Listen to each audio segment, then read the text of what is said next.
বাংলাদেশের বিডিআর এসে বলছে কি এখন কাজ বন্ধ থাকবে, তারপর নাহলে আমরা গুলি করতে বাধ্য হব। কে বলছে এটা বলছে ইন্ডিয়া লোককে বলছে, ধমক দিচ্ছে এটা। গতকালকে এসে গুলি মারবো এই হুমকি দিয়েছিল বিজিবির তরফে। হ্যাঁ হ্যাঁ, হুমকে দিয়েছিল। বিএসএফ এর তো নিরাপত্তা ছিল, ওরা কিছু বলেনি? না, ওরা কিছু বলেনি তখন। আপনারা কাজ কখন থেকে বন্ধ করলেন? মোটামুটি প্রায় 11টা। হ্যাঁ, 11টার পর 11টার পরে বন্ধ হয়েছিল। সাহেব এসে আবার মিটিং হয়েছিল, মিটিংয়ে বাংলাদেশের বিডিআর অনেকে এসেছিল, মোটামুটি 2.5 থেকে 300টা। তার মধ্যে ওর পাবলিক অনেক, মোটামুটি 2,500-3 হাজার পাবলিক ছিল। ওই ওখানকার শিবগঞ্জ গ্রামের? হ্যাঁ, মানে 3 দিকে অনেক অনেক পাবলিক, মানে ধরেন কি 2-3 হাজার পাবলিক। আপনারা তো ওখানে কালকে কাজ করতে গিয়েছিলেন, শোনা যাচ্ছে ওখানে কি বাংকার করা হয়েছে, আপনারা দেখলেন? হ্যাঁ, বাংকার করা হয়েছে, মানে বর্ডারের সীমানায় একদম। এখানে কি আপনার বিজিবির যারা সেনা তারা বসে আছে? হ্যাঁ, সেনা বসে আছে। আগে তো ওই বাংকার ছিল না, এই বাংকার কি নতুন হয়েছে? হ্যাঁ, নতুন বাংকার হয়েছে এগুলো। কটা বাংকার আপনি দেখলেন? 10-15টা চাইতে বেশি আছে বাংকার। এক একটা বাংকারে কতজন মিলে সেনা রয়েছে? করে নিয়ে থাকছে। হাতে রাইফেল? হ্যাঁ, রাইফেল একবারে বন্দুক চালু করে থাকছে একদম। মানে তাক তাক করে? হ্যাঁ, রেডি আছে একদম। আধা ঘন্টা পর আমরা যখন কাজ বন্ধ করে দিল, যখন রাইফেল টাইফেল দেখাই, তারপরে আমরা ওখান থেকে নিচে নেমে গেছি। মানে আপনাদের দিকে তাক করেছিল, বলছিল কি বলছিল? এই হট না তো গুলি করে দেবো। তারপরে আপনারা কি ফিরে আসেন? আমরা নিচে নেমে গেছি। ভয় তো সবারই আছে। সরাসরি এই মুহূর্তে আমাদের সঙ্গে রয়েছেন বিএসএফ এর প্রাক্তন ডিআইজি সমীর মিত্র। সমীর বাবু, যেটা জানতে চাইবো যে একদিকে বাংলাদেশের এই বিজিবির তরফ থেকে ক্রমাগত হুমকি দেওয়া হচ্ছে বিএসএফকে এবং গুলি চালানোর হুমকি দেওয়া হয়েছে। গতকালই আমরা দেখেছি বৈষ্ণবনগর সীমান্তে তারা ক্রমাগত কাঁটাতার তৈরিতে বাধা দিচ্ছে, অথচ নিজেরা তারা বাংকার তৈরি করেছে, একাধিক বাংকার তৈরি করে রেখে দিচ্ছে। কোথাও কি অনুপ্রবেশ করতে অসুবিধা এবং সেই জন্য এই কাঁটাতার তৈরিতে বাধা দেওয়ার চেষ্টা, কি মনে করছেন আপনি?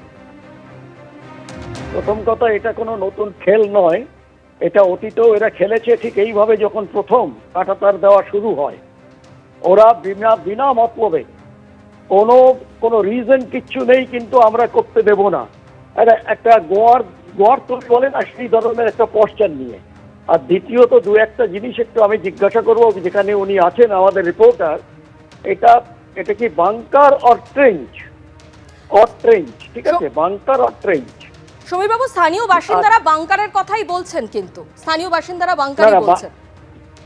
বাংকার, তাহলে আমি একটু বলে দিই, bunker needs a over cover with at least mortar shell, যাতে ভেতরে না ঢুকতে পারে, সেই ধরনের।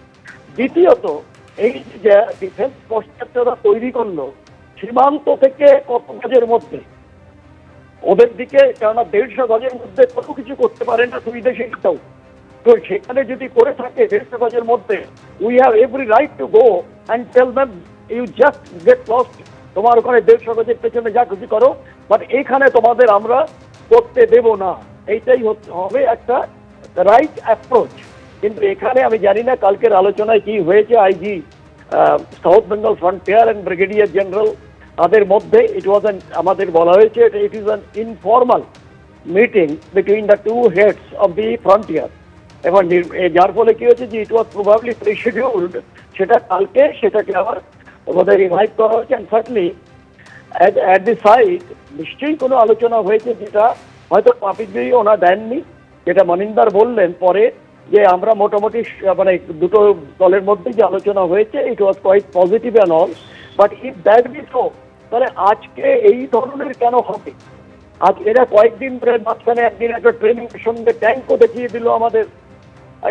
They want to provoke us, they want to fight a war with us, we are ready.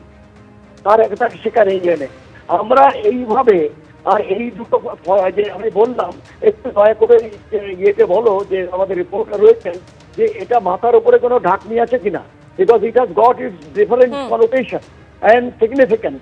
আর দ্বিতীয়ত হচ্ছে, যেখানে ওইটা লাগাচ্ছে সেটা থেকে, যেখানে ওই ট্রেঞ্চ বা বাংকার যেখানে লাগিয়েছে, সেটা এক্স্যাক্টলি কত দূরে ফ্রম দ্য জিরো লাইন,